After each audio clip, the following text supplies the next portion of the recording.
उस सिस्टम को क्या बोल रहे हैं हम? इकोसिस्टम बोल रहे हैं, ठीक। और इकोसिस्टम का फर्दर अगर दूसरा डेफिनेशन देखें तो ecosystem, an ecosystem is a community of living organism, वही मैं बताई जो बायोटिक ऑर्गेनिज्म और in conjunction with non living component of their environment. Biotic component और नॉन लिविंग या फिर एबायोटिक कॉम्पोनेंट के बीच में जो इंटरेक्शन हो रहा है, इससे जो सिस्टम बन रहा है उसको हम लोग क्या बोलते हैं?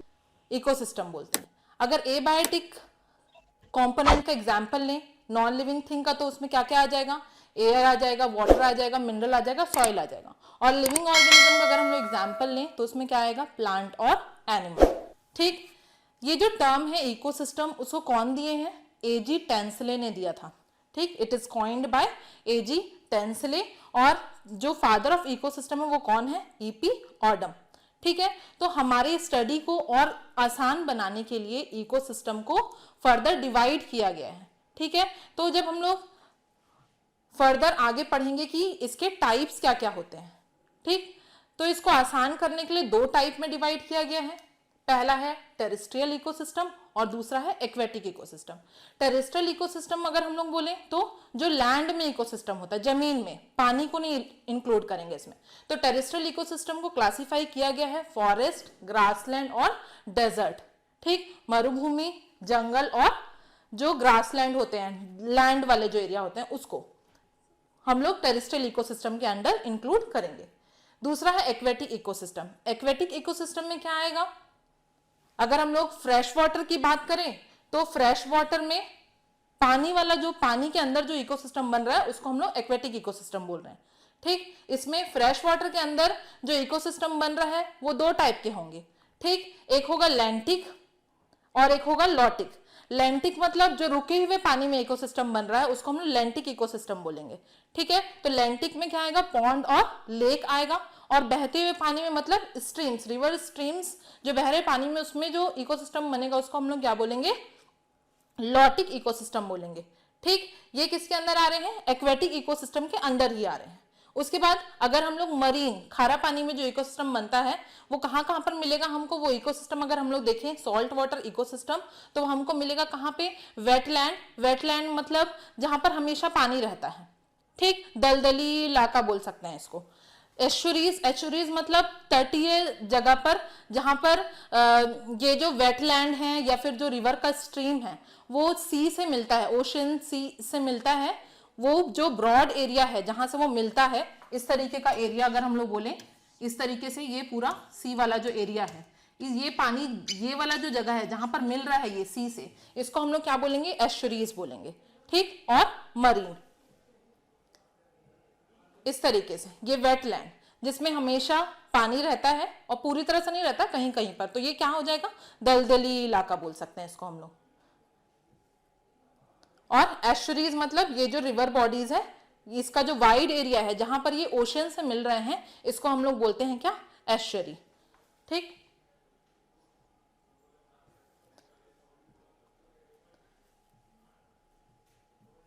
ठीक है, तो यहां तक हमने देख लिया कि हमारे कन्वीनियंस के लिए इकोसिस्टम को दो टाइप में बांट दिया। एक था टेरेस्ट्रियल इकोसिस्टम, दूसरा था एक्वेटिक इकोसिस्टम, ठीक। अब हम भी, ह्यूमन बीइंग्स का भी इकोसिस्टम में कई सारा कंट्रीब्यूशन है, ठीक। तो उसके हिसाब से अगर हम लोग देखें तो उस इकोसिस्टम को हम लोग बोल सकते हैं मैन मेड इकोसिस्टम या आर्टिफिशियल इकोसिस्टम। इसके पहले जो हम लोग देख रहे थे उसको इंसान नहीं बनाते हैं, इसलिए उसको क्या बोलते हैं? Natural ecosystem. तो अगर हम लोग मैन मेड इकोसिस्टम देखें तो उसके हिसाब से हमको क्या देखने को मिलेगा? मैन मेड इकोसिस्टम, जिसको आर्टिफिशियल इकोसिस्टम बोलते हैं, वो उसका एग्जाम्पल आएगा क्रॉप फील्ड और एक्वेरियम। एक्वेरियम जो हम अपने घर में यूज करते हैं वो क्या है? आर्टिफिशियल है। आर्टिफिशियल मतलब उसमें लिविंग प्लांट्स नहीं मिलते हैं हमको, है ना। हम तो आर्टिफिशियल प्लांट्स डालते हैं, खाली हमको उसमें क्या देखने को मिलेंगे? फिशेस देखने को मिलेंगे। वैसे ही क्रॉप फील्ड हम क्या करते हैं? खेत में जब हम लोग बोते हैं उसके बाद पानी बंद करके रख देते हैं तो उसमें फिशेस आ जाते हैं, कई फ्रॉग्स आ जाते हैं, है ना। तो वो भी इंटरेक्ट कर रहे हैं आपस में या फिर एक तरह का चेन बना रहे हैं, तो एक एनवायरमेंट जो बन रहा है उसको हम लोग बोल रहे हैं क्या? इकोसिस्टम बोल रहे हैं, ठीक। तो इकोसिस्टम को हमने देख लिया कि हमारे कन्वीनियंस के हिसाब से क्या में डिवाइड किया गया था? दो में। और उसके बाद उसमें से नेचुरल कौन सा है और आर्टिफिशियल कौन सा है, ठीक। इतना समझ में आ गया। उसके बाद एक टर्म है स्ट्रेटिफिकेशन। हमारे एनवायरनमेंट में सभी ऑर्गेनिज्म के लिए कुछ ना कुछ एक स्पेसिफिक लेवल है, ठीक, तो वैसे ही प्लांट्स के लिए अगर हम लोग देखें कि प्लांट्स का जो वर्टिकल लेवल है, वर्टिकली जो प्लांट्स अरेंज्ड हैं हमारे इन्वायरमेंट में या इकोसिस्टम में, उसके हिसाब से उनका अलग अलग लेवल दिया गया है। जैसे ग्रास जो है वो नीचे में होते हैं, हर्ब्स जो है उससे थोड़े बड़े होते हैं, शर्ब्स जो होते हैं उससे और थोड़े बड़े होते हैं, और सबसे ऊपर सबसे ऊंचे जो पेड़ होते हैं वो कौन से होते हैं, ट्रीज होते हैं। तो इस तरीके से जो इनको वर्टिकल डिस्ट्रीब्यूशन दिया गया है, इन प्लांट को, इन स्पीसीज को डिफरेंट लेवल दिया गया है, उसको हम लोग क्या बोलते हैं, स्ट्रेटिफिकेशन। ठीक, तो यहां पर हम लोग इसको कैसे डिफाइन कर सकते हैं, vertical distribution of different species occupying different level in an ecosystem is called as stratification. ठीक है, आगे समझ में, मतलब ग्रास जो होते हैं वो छोटे लेवल पे होते हैं, हर्ब्स उनसे थोड़े बड़े लेवल पे होते हैं, शर्ब्स उनसे थोड़े बड़े लेवल पे होते हैं, और सबसे बड़े जो लेवल पे होते हैं वर्टिकली अगर देखें तो इस तरीके से, तो उसमें हमको देखने को मिल रहा है कि क्या दिखते हैं, हमको ट्रीज दिखते हैं। ठीक, नेक्स्ट हम लोग देखेंगे कि ये जो हमने पहले ही डिस्कस किया था कि जो एनवायरनमेंट है, ये इकोसिस्टम जो है वो दो कंपोनेंट से मिलकर के बना हुआ है, बायोटिक और एबायोटिक। तो बायोटिक के अंदर क्या क्या आएंगे, बायोटिक के अंदर या फिर लिविंग जो जीवित है वो कंपोनेंट के अंदर आते हैं प्रोड्यूसर, कंज्यूमर और डीकंपोजर्स। ठीक, एबायोटिक फैक्टर जो नॉन लिविंग थिंग है उसके अंदर क्या क्या आते हैं, टेम्परेचर, वाटर, लाइट, सॉइल। ठीक, तो आगे हम लोग पढ़ेंगे बायोटिक फैक्टर के बारे में और अच्छे से पढ़ेंगे। तो सबसे पहले हम लोग डिस्कस करेंगे किसके बारे में, प्रोड्यूसर के बारे में। प्रोड्यूसर होते क्या है। ठीक, जनरली अगर हम लोग देखें तो प्रोड्यूसर क्या होते हैं, हमको पता है कि जो ग्रीन प्लांट्स होते हैं, है ना, उनको हम क्या बोलते हैं, प्रोड्यूसर बोलते हैं। ठीक, तो प्रोड्यूसर, क्यों उनको प्रोड्यूसर बोल रहे हैं, क्योंकि वो कैसे होते हैं, ऑटोट्रॉप्स होते हैं, खुद से फूड बना सकते हैं, सेल्फ सिंथेसाइज कर सकते हैं, फूड बना सकते हैं, इसलिए उनको हम क्या बोल रहे हैं, प्रोड्यूसर बोल रहे हैं। वो प्रोड्यूस कर रहे हैं, फूड बना रहे हैं। तो इसका हम लोग अगर देखें तो क्या करते हैं, ये सिंथेसाइज देयर ओन फूड, ये अपना खुद का फूड बनाते हैं। ठीक, इनको क्या बोला जाता है, ऑटोट्रॉप्स बोला जाता है, खुद से बना रहे हैं, इसलिए बोला गया है यहाँ पर all the autotrophs of ecosystem are called producer. इसलिए सारे ऑटोट्रॉप जो खुद से फूड बना सकते हैं by the help of photosynthesis, उनको हम क्या बोलेंगे, प्रोड्यूसर बोलेंगे। ठीक, इसमें मेनली इंक्लूड किया गया है किसको, ग्रीन प्लांट्स को। ठीक, क्योंकि वो क्या कर सकते हैं, फोटोसिंथेसिस कर सकते हैं and they can prepare their own food. ठीक, ये जो सिस्टम है, यही जो प्लांट्स जो हैं इनके पास ही सबसे ज्यादा अमाउंट ऑफ एनर्जी होता है। क्यों एनर्जी होता है, क्योंकि डायरेक्टली सनलाइट से क्या कर सकते हैं, एनर्जी को एब्जॉर्ब कर सकते हैं। ठीक, energy enters into the ecosystem through the producer, इन्हीं से ही एनर्जी इकोसिस्टम के अंदर एंटर करता है, और इन्हीं के पास सबसे ज्यादा क्या होता है, एनर्जी होता है। Solar energy is the ultimate source of energy, और इनको एनर्जी कहां से मिल रहा है, सनलाइट से या सोलर एनर्जी से इनको क्या मिलता है, एनर्जी मिलता है। ठीक, in aquatic ecosystem phytoplankton are the major autotrophs. ठीक, फाइटोप्लैंक्टन जो यहाँ पर ग्रीन प्लांट्स की तरह काम करते हैं, वो एक्वेटिक इकोसिस्टम में, पानी में जो इकोसिस्टम बन रहा है उसके मेजर सोर्स होते हैं एज अ ऑटोट्रॉप जो फूड बनाते हैं। ये और दो टाइप के होते हैं, फोटो ऑटोट्रॉप और कीमो ऑटोट्रॉप्स। ठीक, दूसरा हम लोग देखेंगे, प्रोड्यूसर के बाद क्या आते हैं, कंज्यूमर। ठीक, कंज्यूमर मतलब जो क्या कर रहे हैं, प्रोड्यूसर से फूड ले रहे हैं, वो खुद से फूड नहीं बना सकते हैं, या फिर कंज्यूमर हम लोग उनको बोल सकते हैं जो प्रोड्यूसर के ऊपर इनडायरेक्टली डिपेंड होते हैं। ठीक, तो यहाँ पर हमको पता है कि क्या हो सकते हैं, रैट हो सकते हैं, काऊ हो सकते हैं, बफलो हो सकते हैं, गोट हो सकते हैं, इन सबको क्या बोलेंगे, हम लोग कंज्यूमर बोलेंगे। क्यों, क्योंकि वो खुद से फूड नहीं बना सकते हैं, they depend on producer for the food.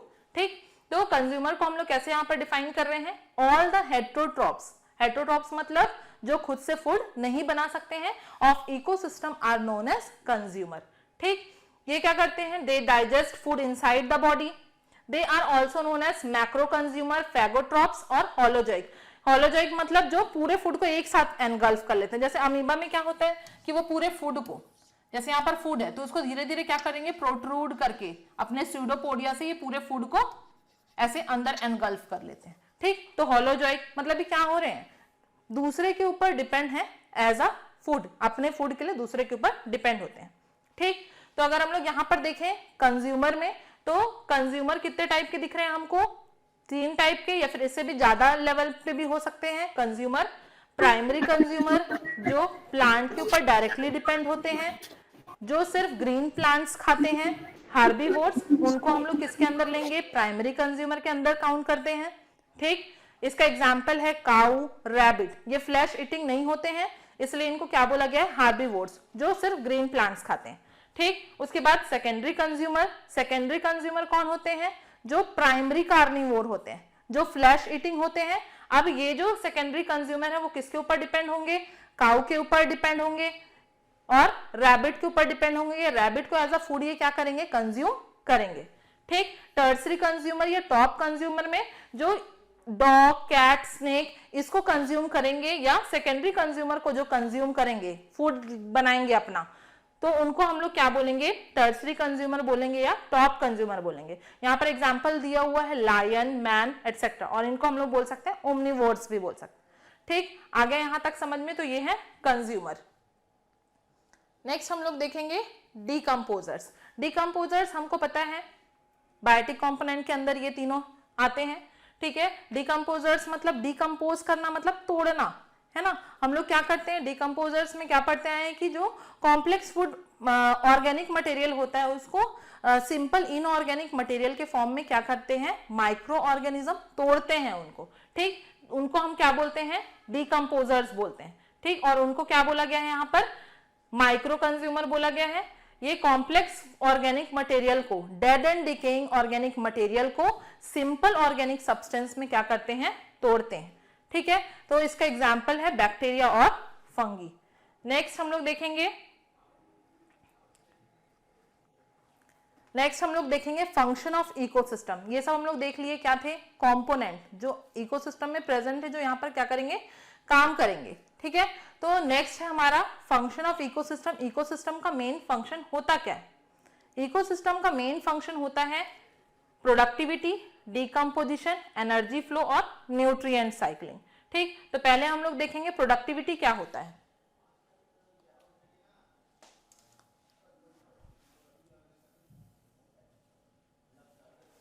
Productivity के पहले एक वर्ड है ऑटोट्रॉप। अगर मैं बोलूं ऑटोट्रॉप,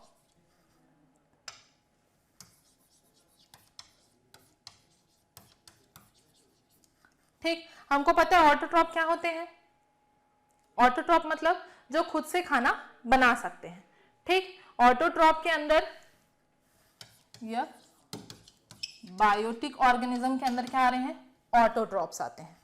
ठीक, अगर बायोटिक ऑर्गेनिज्म के अंदर मैं देखूं ऑटोट्रॉप्स, तो यहां पर क्या है, या तो प्लांट है, ठीक, प्लांट है, या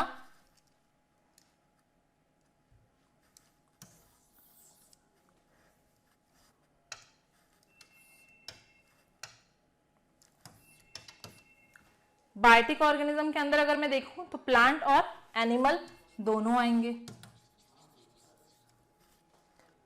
ठीक है, ये दोनों में से कौन फूड बनाता है, कौन पहले फूड बनाता है, प्लांट बनाता है। ठीक, तो प्लांट को मैं यहां पर बोल सकती हूं प्राइमरी प्रोड्यूसर, या ये प्लांट को क्या कर रहे हैं, प्रोड्यूस कर रहे हैं, तो इसको मैं बोल सकती हूं प्राइमरी प्रोडक्शन, प्राइमरी प्रोडक्ट। ये क्या बनाते हैं, प्राइमरी प्रोडक्ट बनाते हैं। ठीक, और एनिमल इसके ऊपर डिपेंड होते हैं फूड के लिए, तो इनको मैं बोल सकती हूं सेकेंडरी प्रोड्यूसर।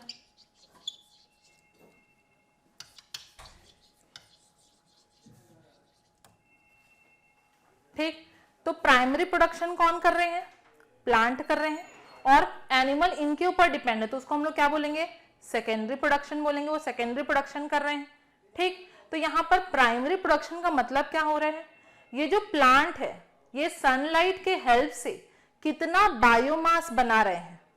ठीक है, in a given period of time. Biomass मतलब लिविंग ऑर्गेनिज्म के वेट को, या ये प्लांट कितना वेट को गेन कर रहे हैं, या वेट प्रोड्यूस कर रहे हैं, उसको हम लोग क्या बोलेंगे, प्राइमरी प्रोडक्शन बोलेंगे।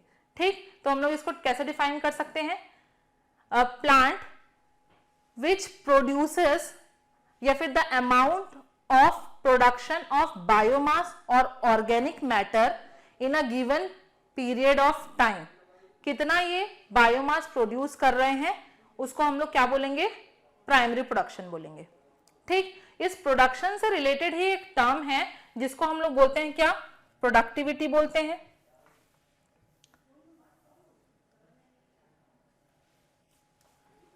प्रोडक्टिविटी मतलब हम लोग प्रोडक्शन समझ लिए कि उसमें प्रोडक्शन में क्या होता है, हम लोग एक पर्टिकुलर टाइम पीरियड में कितना बना रहे हैं फूड या बायोमास कितना बना रहे हैं वो हम लोग काउंट नहीं करते हैं। बस हम लोग 1 साल में उतना बायोमास बना रहा है प्लांट या 2 साल में बना रहा है या 6 महीने में बना रहा है, ये उसमें काउंट नहीं होता है, उसमें टाइम पीरियड को हम लोग काउंट नहीं करते हैं। ठीक, लेकिन जब हम लोग प्रोडक्टिविटी की बात करते हैं तो यहाँ पर हम लोग क्या काउंट करते हैं, रेट। रेट बोलने का मतलब क्या है, टाइम। टाइम को हम लोग काउंट करते हैं कि कितने टाइम में एक पर्टिकुलर एरिया में जो प्लांट है वो कितना क्या बना रहे हैं, बायोमास बना रहे हैं या फिर ऑर्गेनिक मैटर को बनाते हैं। ठीक, तो जब हम लोग प्रोडक्टिविटी की बात करते हैं तो यहाँ पर क्या आ जाता है, पर्टिकुलर टाइम आ जाता है। ठीक है, तो पर्टिकुलर टाइम में ये कितना बायोमास बना रहे हैं, जैसे इन अ ईयर, ईयर में, या फिर हम लोग इसको बोल सकते हैं ग्राम पर स्क्वायर पर ईयर में ये क्या कर रहे हैं, ईयर जुड़ गया मतलब हम लोग क्या ले रहे हैं, टाइम पीरियड। इतने टाइम पीरियड में क्या कर रहे हैं, कितना फूड बना रहे हैं, कितना एनर्जी बना रहे हैं, उसको हम लोग काउंट करते हैं किसके अंदर, प्रोडक्टिविटी के अंदर। ठीक, productivity it is measured in terms of weight और एनर्जी। बायोमास का मतलब ही यही है कि जो लिविंग ऑर्गेनिज्म, बायो मतलब लिविंग ऑर्गेनिज्म, जो वेट, एनर्जी, वेट जो बना रहे हैं उसको हम लोग क्या बोलते हैं, बायोमास बोलते हैं। ठीक, it is used to compare productivity of different ecosystem. इससे हम लोग डिफरेंट इकोसिस्टम के प्रोडक्टिविटी को कंपेयर कर सकते हैं। जैसे प्रोडक्टिविटी में मैं क्या बताई, कितने टाइम पीरियड में वो उतने बायोमास को बना रहे हैं। ठीक, प्राइमरी प्रोडक्टिविटी, प्राइमरी प्रोडक्टिविटी क्या है, जो हमने डिस्कस किया, जो प्लांट थे वो पहले बना रहे थे फूड और उनके ऊपर डिपेंड हो रहे थे कौन, एनिमल्स डिपेंड हो रहे थे। तो प्लांट क्या हुए, प्राइमरी प्रोडक्टिविटी वाले ऑर्गेनिज्म हुए। तो उसको हम लोग कैसे डिफाइन करेंगे, it is amount of biomass produced per unit area in a given time period by the plants during photosynthesis. Photosynthesis करके वो कितना अमाउंट ऑफ बायोमास बना रहे हैं उसको हम लोग क्या बोलते हैं, प्राइमरी प्रोडक्टिविटी। यहाँ पर टाइम नहीं दिया हुआ है, एग्जैक्ट टाइम नहीं बताया है यहाँ पर। ठीक, over a period of time बोल दिया है बस। ठीक, आ गया यहां तक समझ में। फॉर एग्जाम्पल अगर मैं बोलूं कि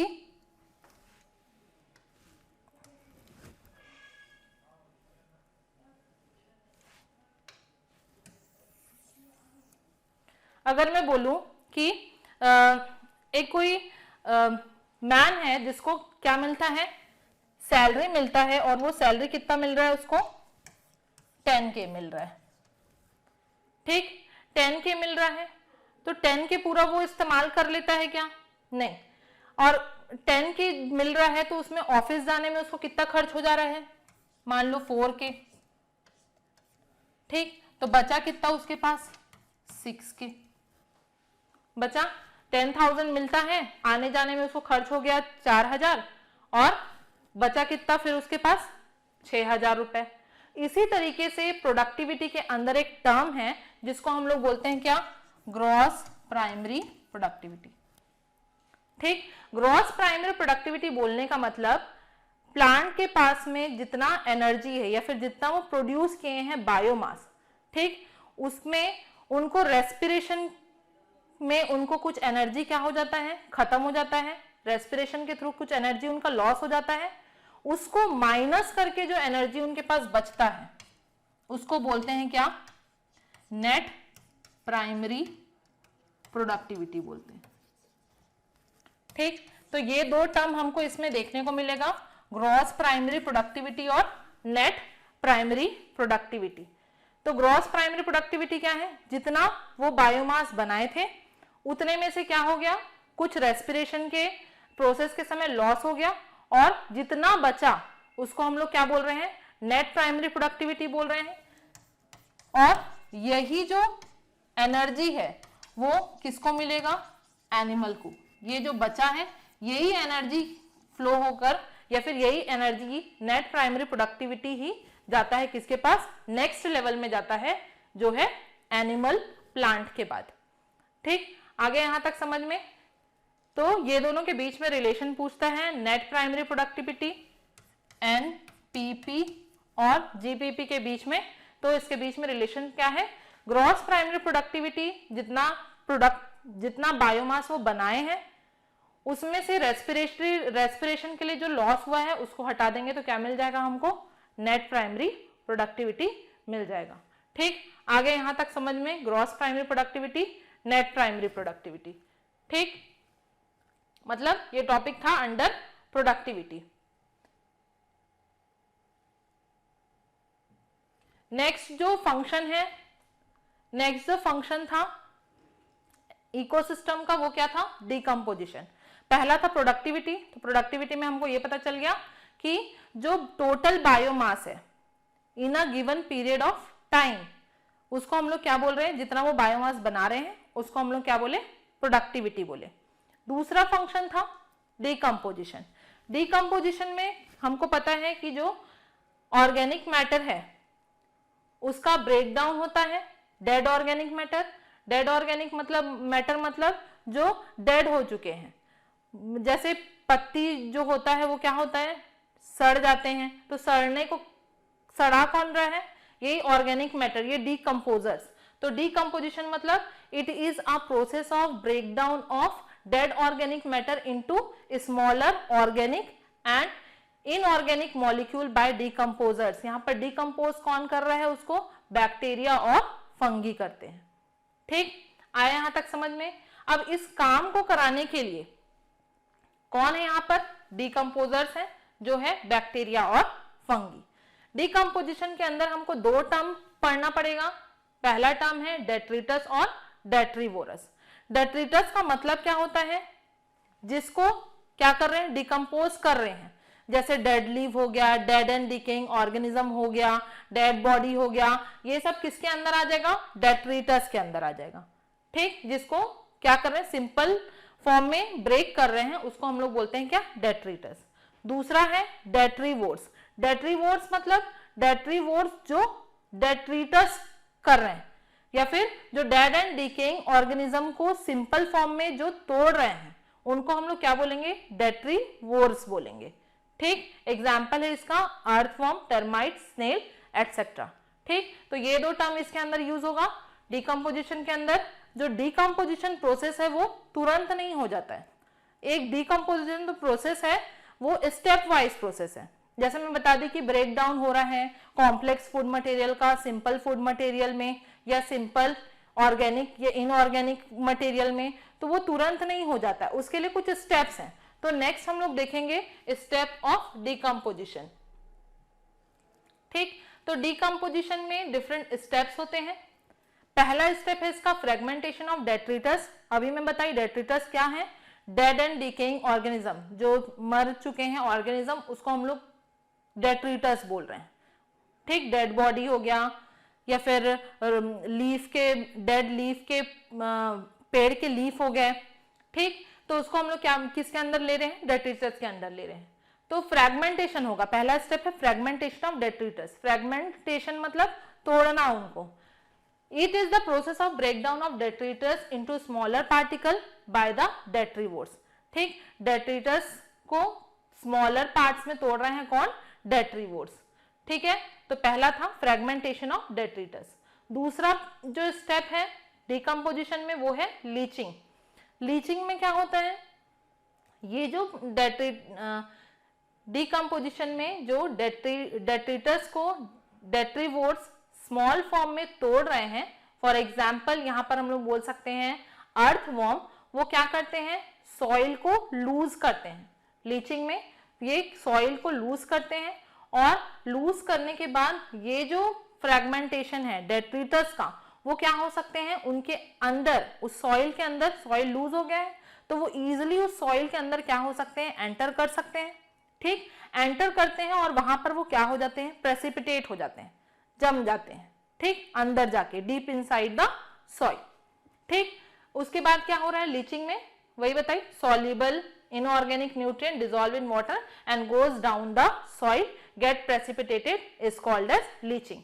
ठीक, नेक्स्ट पॉइंट क्या है, अब वो क्या हो गया, सिंपल फॉर्म में टूट गए, अर्थ फॉर्म में उनको ब्रेक कर दिया, सॉइल को लूज किया, सॉइल लूज हो गए तो क्या हुआ, वो जो स्मॉल पार्टिकल्स थे ऑर्गेनिक मैटर के जो इनऑर्गेनिक में बदल गए, वो क्या हो गए, अब सॉइल के अंदर जाकर के प्रेसिपिटेट हो गए। अब जब ये प्रेसिपिटेट हो गए तो वहां पर क्या हो रहा है, और भी माइक्रो ऑर्गेनिजम्स है, तो दूसरे माइक्रो ऑर्गेनिजम्स क्या करा रहे हैं, डिकम्पोज कर रहे हैं उसको और सिंपल फॉर्म में। ठीक, और सिंपल फॉर्म में उसको डिकम्पोज करके उसको एक सॉल्ट के फॉर्म में या फिर अनअवेलेबल न्यूट्रिएंट के फॉर्म में वो वहां पर क्या हो जाते हैं, स्टोर हो जाते हैं। किसमें, कैटाबॉलिज्म में। ठीक, वहां पर जो दूसरे डिकम्पोजर्स हैं जैसे बैक्टीरिया और फंगी, वो उसको और सिंपल फॉर्म में तोड़ देते हैं और उसको क्या कर देते हैं, वो अनअवेलेबल न्यूट्रिएंट या सॉल्ट के फॉर्म में वहां पर जाकर के वो क्या हो जाते हैं, रिजर्व हो जाते हैं, जमा हो जाते हैं वो सारे न्यूट्रिएंट।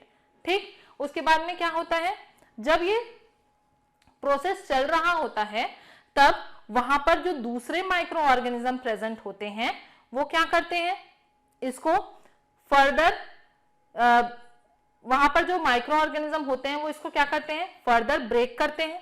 ठीक, ये तीनों प्रोसेस जो है, ये प्रोसेस साइमल्टेनियसली होता है, एक साथ होता है। ठीक, जब ये प्रोसेस कैटाबॉलिज्म चल रहा होता है तो किसका फॉर्मेशन हो जाता है, एक एमॉर्फस सॉइल का फॉर्मेशन होता है। एमॉर्फस मतलब एक थिक लेयर सॉइल का बनता है जिसको क्या बोल रहे हैं, ह्यूमस बोल रहे हैं। ठीक, और वही है यहाँ पर, और ये जो सॉइल है, एक थिक लेयर या फिर एमॉर्फस जो सॉइल है वो क्या होते हैं, थिक होते हैं। ये इनका जो कलर होता है इस सॉइल का थोड़ा अलग सा होता है और ये सॉइल में जाकर के क्या हो जाते हैं, जो रिजर्व होते हैं जो अनअवेलेबल न्यूट्रिएंट्स, वो ही इसको बनाते हैं, किसको, ह्यूमस को बनाते हैं। ठीक, और ये जो ह्यूमस होते हैं इनमें रेजिस्टेंट होता है माइक्रोबियल एक्शन का, ये इन पे माइक्रोब्स, ज्यादातर माइक्रोब्स काम नहीं कर पाते हैं। ये धीरे धीरे क्या होता है, इनमें डिकम्पोजिशन होता है। ये इस ह्यूमस या ह्यूमिफिकेशन में ये जो सॉइल बन रहा है जिसके अंदर जो न्यूट्रिएंट्स हैं, अलग कलर का जो सॉइल है, रेड कलर का जो सॉइल है, उसमें इस तरीके की रेजिस्टेंट प्रॉपर्टी होते हैं। ये क्या कर लिए होते हैं, रिजर्व कर लिए होते हैं न्यूट्रिएंट को। क्यों, क्योंकि ये कॉलोइडल इन नेचर होते हैं। ठीक, आगे यहां तक समझ में। इसके बाद क्या है, नेक्स्ट स्टेप, मिनरलाइजेशन। अब इसमें क्या हो रहा है, धीरे धीरे डिकम्पोजिशन तो हो रहा है, तो जो माइक्रो ऑर्गेनिज्म इनको डिकम्पोज कर रहे हैं, मतलब क्या करेंगे, जो बचा हुआ, जमा हुआ या रिजर्व हुआ जो न्यूट्रिएंट है उसको अब ये क्या कराते हैं, फ्री कराते हैं, रिलीज करते हैं। और ये जो न्यूट्रिएंट है अब ये क्या हो गए हैं, सॉइल में मिक्स हो जा रहे हैं फिर से, और अब ये क्या है, अवेलेबल हो जाएंगे किसके लिए, प्लांट्स के लिए। जब प्लांट्स के रूट बड़े हो जाते हैं, नीचे डीप इनसाइड द सॉइल जाएंगे, तो ये रूट क्या करेंगे, उस न्यूट्रिएंट को एब्जॉर्ब करेंगे और क्या हो जाएगा, ये फ्रीली अवेलेबल हो जाएगा प्लांट्स के लिए। ठीक, तो ये सारे स्टेप्स थे किसके, डिकम्पोजिशन के। पहला क्या है, फ्रेगमेंटेशन ऑफ डेट्रिटस, फिर लीचिंग हो रहा है, फिर कैटाबॉलिज्म, फिर ह्यूमिफिकेशन और मिनरलाइजेशन। ये सारे स्टेप्स क्या है, इंपॉर्टेंट है, स्टेप्स ऑफ डिकम्पोजिशन। ठीक, नेक्स्ट, ऐसे कौन से फैक्टर हैं जो डिकम्पोजिशन को क्या कर सकते हैं, इफेक्ट कर सकते हैं। ठीक, रेट ऑफ डिकम्पोजिशन को, कि डिकम्पोजिशन कब होगा, नहीं होगा, कितना होगा, कैसे होगा। तो कौन कौन से फैक्टर्स हैं जो रेट ऑफ डिकम्पोजिशन को इफेक्ट करते हैं। पहला यहाँ पर लिखा हुआ केमिकल कॉम्पोजिशन और दूसरा है क्लाइमेटिक कंडीशन। तो केमिकल कॉम्पोजिशन में हम लोग देखेंगे, अगर किसी भी ऑर्गेनिज्म का बॉडी लिग्निन या काइटिन से बना हुआ है तो उसमें रेट ऑफ डिकम्पोजिशन कैसे होगा, कम होगा। और अगर किसी ऑर्गेनिज्म का बॉडी नाइट्रोजन या फिर water soluble substance like sugar से बना हुआ है तो उसमें रेट ऑफ डिकम्पोजिशन क्या होगा, जल्दी होगा। उस तरीके के डेड एंड डिकेइंग ऑर्गेनिज्म जल्दी से क्या हो जाएंगे, डिकम्पोज हो जाएंगे। ठीक, दूसरा फैक्टर है क्लाइमेटिक कंडीशन। क्लाइमेटिक कंडीशन मतलब जहां पर warm and moist environment favour decomposition, मतलब जहां पर टेम्परेचर ज्यादा है, तो वहां पर डिकम्पोजिशन का जो प्रोसेस है, सड़ाने गलाने का जो प्रोसेस है वो क्या होगा, जल्दी होगा। लेकिन जहां पर टेम्परेचर लो है या फिर ऑक्सीजन अवेलेबल नहीं है, एनारोबिक लिखा हुआ है यहाँ पर, जहां पर ऑक्सीजन अवेलेबल नहीं है वहां पर रेट ऑफ डिकम्पोजिशन कैसे होते हैं, स्लो होते हैं। ठीक, आगे यहां तक समझ में। लो टेम्परेचर बोलने का मतलब हम लोग एग्जांपल ले सकते हैं फ्रिज का। जब हम लोग फ्रिज के अंदर रखते हैं अपने फूड को तो क्या होता है, वो बहुत टाइम तक के प्रिजर्व रहता है। लेकिन जब हम लोग बाहर एनवायरनमेंट में निकाल देते हैं जहां पर लो टेम्परेचर नहीं होता है, तो वहां पर क्या हो जाते हैं, जो फूड है या फिर डेड एंड डिकेइंग ऑर्गेनिज्म जो है वो क्या हो जाते हैं, जल्दी से डिकम्पोज हो जाते हैं। ठीक, आगे यहां तक समझ में। नेक्स्ट हम लोग देखेंगे एनर्जी फ्लो। ठीक, एनर्जी फ्लो में हम लोग देखेंगे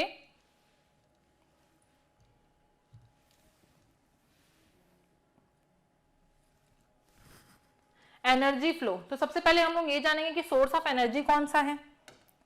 नेचुरल सोर्स ऑफ एनर्जी हमको पता है सन है। सन से किसको एनर्जी मिलता है, प्लांट को। ठीक, जितने भी जो सनलाइट है जो इंसिडेंट हो रहे हैं, जो प्लांट के ऊपर आ रहे हैं, वो उसको क्या कर लेते हैं, एब्जॉर्ब कर लेते हैं।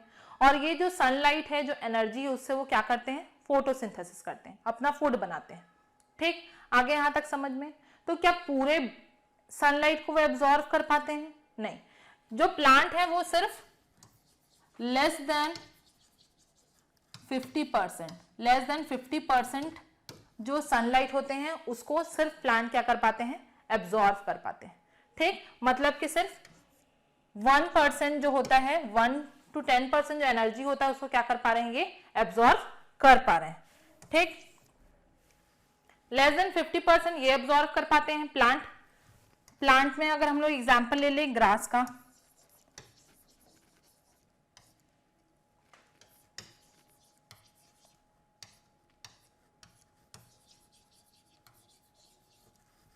ठीक, तो ये प्लांट में अगर हम लोग एग्जांपल ले लिए इसका ग्रास, तो ग्रास क्या है,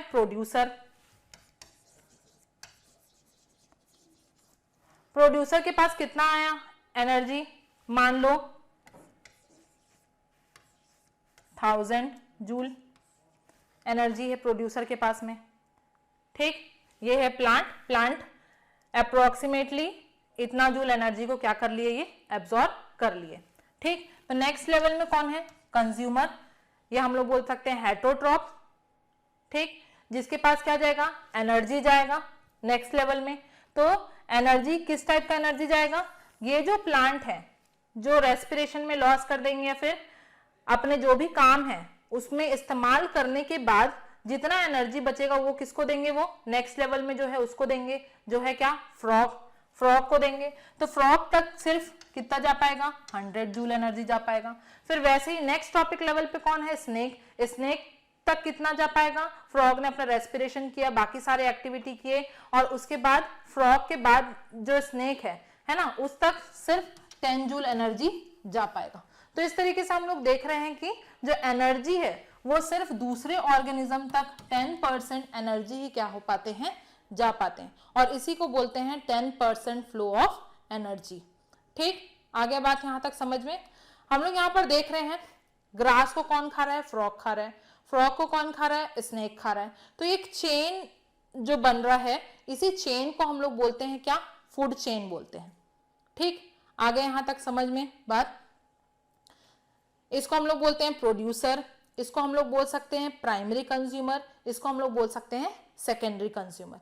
सेकेंडरी कंज्यूमर के बाद और अगर हम लोग देखें तो क्या आ सकता है, टॉप मोस्ट लेयर में टर्सरी कंज्यूमर आ सकता है। ठीक, तो इस तरीके से हम लोग देखें तो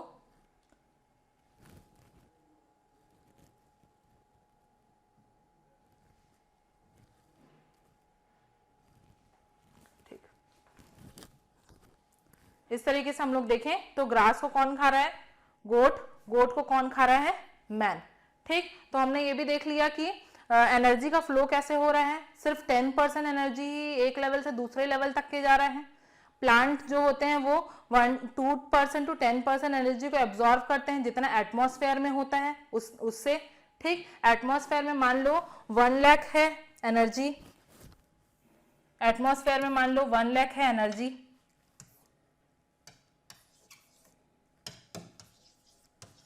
तो इसमें से ये कितना एब्जॉर्व कर पा रहे हैं, एग्जैक्ट अगर हम लोग देखें तो 1% ले पा रहे हैं, तो इंटू 1 अगर 100 करेंगे तो प्लांट के पास सिर्फ कितना एनर्जी जा पा रहा है, 1000 जूल। और इसी एनर्जी में से वो प्लांट क्या कर रहे हैं, अपने रेस्पिरेशन ये सब चीज के लिए यूज करके सिर्फ 10% एनर्जी को ही नेक्स्ट लेवल तक भेज रहे हैं। वैसे ही जो फ्रॉग थे वो भी 10% एनर्जी को ही क्या करेंगे, नेक्स्ट लेवल तक भेजेंगे। तो अगर हम लोग ऐसे देखें तो एनर्जी फ्लो जो है वो नेक्स्ट लेवल तक जाते जाते क्या हो जाते हैं, सबसे जो टॉप मोस्ट में जो ऑर्गेनिज्म रहते हैं उनको सबसे कम एनर्जी मिलता है।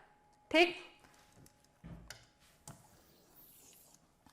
ठीक। और हम लोग क्या देखें, एक जो लीनियर चेन था उसको हम लोग क्या बोल रहे थे, फूड चेन बोल रहे थे।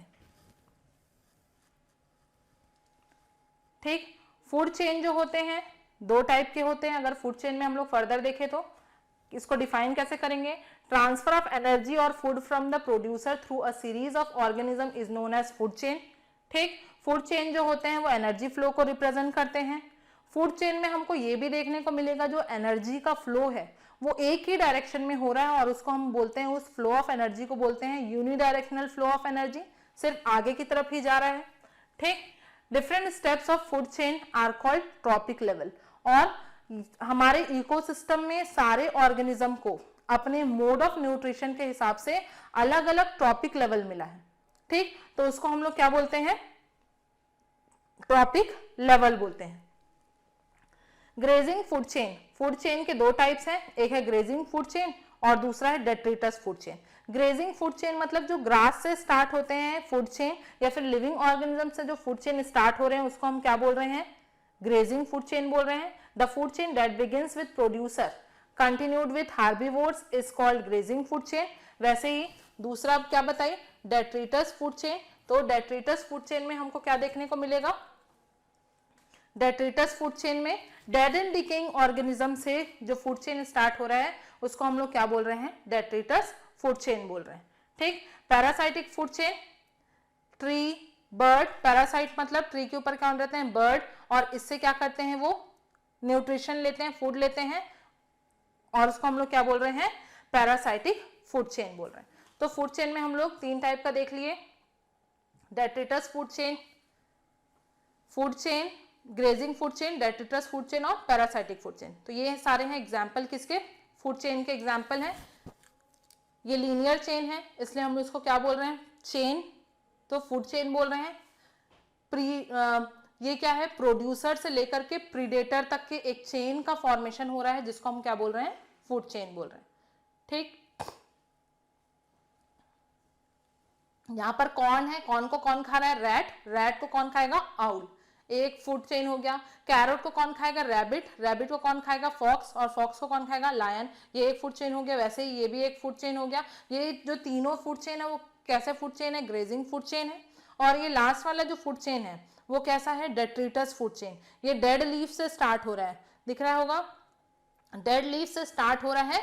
ठीक। और इसको कौन खा रहा है, वुड लाउस, और वुड लाउस को कौन खा रहा है, ब्लैक बर्ड। ठीक। तो इस तरीके से जो डेड ऑर्गेनिज्म से स्टार्ट होता है फूड चेन उसको डेट्रिटस फूड चेन बोल रहे हैं, और जो ग्रीन प्लांट से स्टार्ट हो रहा है उसको हम लोग क्या बोलते हैं, ग्रेजिंग फूड चेन बोलते हैं। ठीक।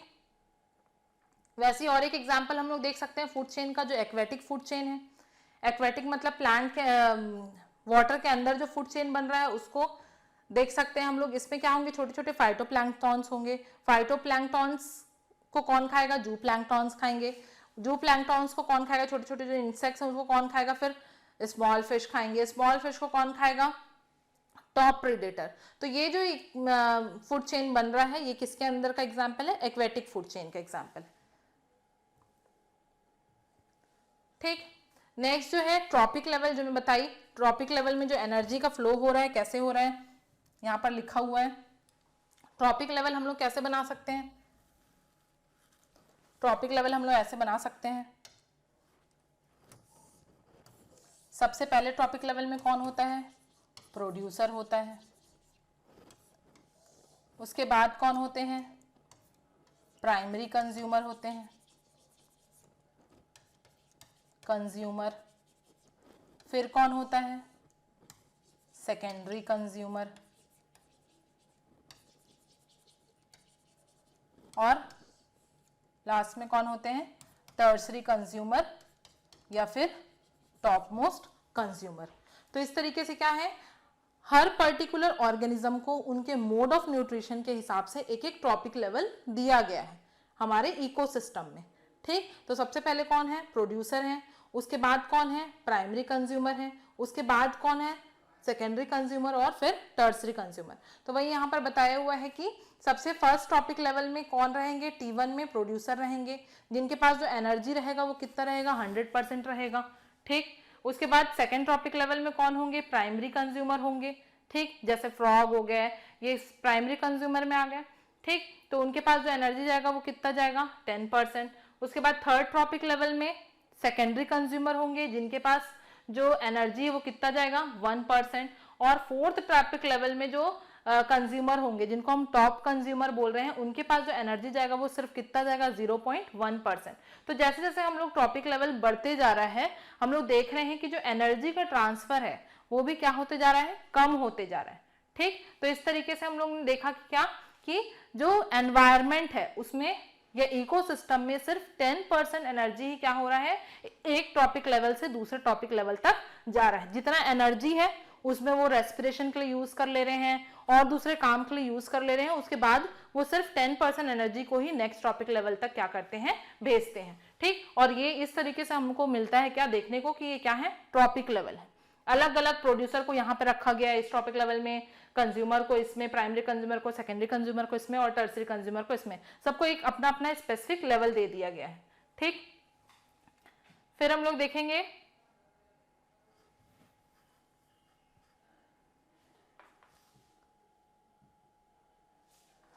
ये, इससे अच्छे समझ में आएगा कि जो सन से एनर्जी मिल रहा है वो प्रोड्यूसर के पास सबसे ज्यादा आ रहा है। इसके बाद में हीट लॉस, रेस्पिरेशन, ये सब करने के बाद ये क्या कर रहे हैं, सिर्फ 10% एनर्जी को नेक्स्ट लेवल में रैबिट क्या कर रहे हैं, इसको जो खाते हैं, फीड करते हैं। प्राइमरी कंज्यूमर जिनको बोला गया उनके पास इतना किलो कैलोरी एनर्जी। उसके बाद क्या हो रहा है, स्नेक को नेक्स्ट लेवल में, सेकेंडरी कंज्यूमर को 10%, फिर टर्सरी कंज्यूमर जो टॉप मोस्ट कंज्यूमर है ईगल को कितना मिल रहा है, 10 किलो कैलोरी एनर्जी मिलता है। तो इस तरीके से क्या हो रहा है, एनर्जी का फ्लो हो रहा है। मेजर सोर्स या फिर मेन सोर्स ऑफ एनर्जी कौन है, सन है। सन से मैक्सिमम एनर्जी को कौन एब्जॉर्ब कर लेता है, प्लांट। प्लांट फिर क्या करता है, बचे हुए नेक्स्ट टॉपिक लेवल, प्लांट से फिर बचे हुए नेक्स्ट टॉपिक लेवल को सिर्फ 10% एनर्जी क्या होता है, एक टॉपिक लेवल से दूसरे टॉपिक लेवल तक के जाता है। ठीक, अगला है फूड वेब। फूड वेब क्या है, जैसे हम फूड चेन देखें, फूड चेन में हमको देखने को मिला क्या, ये जो ग्रास है, ग्रास को कौन खा रहा है, फ्रॉग खा रहे हैं। ठीक, ये फ्रॉग को कौन खा रहा है, स्नेक खा रहा है। तो क्या फ्रॉग को सिर्फ स्नेक ही खा सकता है क्या, इसको ईगल भी खा सकते हैं, है ना। ग्रास को सिर्फ फ्रॉग ही खा सकता है क्या, नहीं, इसको रैबिट भी लिख सकते हैं हम लोग। रैबिट को कौन खा सकता है, स्नेक भी खा सकता है। ठीक, इसको लायन भी खा सकता है। तो इस तरीके से क्या हो रहा है, एक जाल टाइप का स्ट्रक्चर बन रहा है। वहां पर हम देख सकते हैं जाल टाइप का जो स्ट्रक्चर है, वेब टाइप का जो स्ट्रक्चर है ना, उसको हम लोग क्या बोल रहे हैं, फूड वेब बोल रहे हैं। इस तरीके से जो वेब टाइप का स्ट्रक्चर, जाल टाइप का स्ट्रक्चर बनेगा, उसको हम लोग क्या बोलेंगे, फूड वेब बोलेंगे। बहुत सारे फूड चेन मिलकर के एक जाल टाइप का जो स्ट्रक्चर बना रहे हैं, उसको हम लोग क्या बोलते हैं, फूड वेब बोलते हैं। यहाँ पर लिखा हुआ, the natural interconnection of food chain forms a web called food web. ठीक, यहाँ तक आ गया समझ में, फूड चेन, फूड वेब। और एक लास्ट है स्टैंडिंग क्रॉप। एक पर्टिकुलर ट्रॉपिक लेवल में, है ना, सबको एक पर्टिकुलर अपना अपना ट्रॉपिक लेवल मिला हुआ है, बताइए। एक पर्टिकुलर ट्रॉपिक लेवल में जो ऑर्गेनिज्म है वो कितना बायोमास या ऑर्गेनिक मैटर को बना रहे हैं, उसको हम लोग क्या बोलेंगे, स्टैंडिंग क्रॉप बोलेंगे, किसी भी एक ट्रॉपिक लेवल में। वही यहाँ पर लिखा हुआ, each trophic level has a certain mass of living material at a particular time is called standing crop. The standing crop is measured as the mass of living organism or the number in a unit area. एक particular topic level में जो organism है, जो plant है बोल सकते हैं, या ऑर्गेनिज्म बोल सकते हैं, वो कितना बायोमास या ऑर्गेनिक मैटर को बना रहे हैं, उसके अमाउंट को हम लोग क्या बोलते हैं, स्टैंडिंग क्रॉप बोलते हैं। ठीक, आगे यहाँ तक समझ में। तो ये था क्या, फंक्शन ऑफ इकोसिस्टम में हमने क्या क्या पढ़ लिया, प्रोडक्टिविटी पढ़ लिए, डिकम्पोजिशन पढ़ लिए और एनर्जी फ्लो, है ना। इसके बाद नेक्स्ट जो टॉपिक्स हैं, नेक्स्ट जो फंक्शन है उसको नेक्स्ट क्लास में डील करेंगे, ठीक है। Thank you.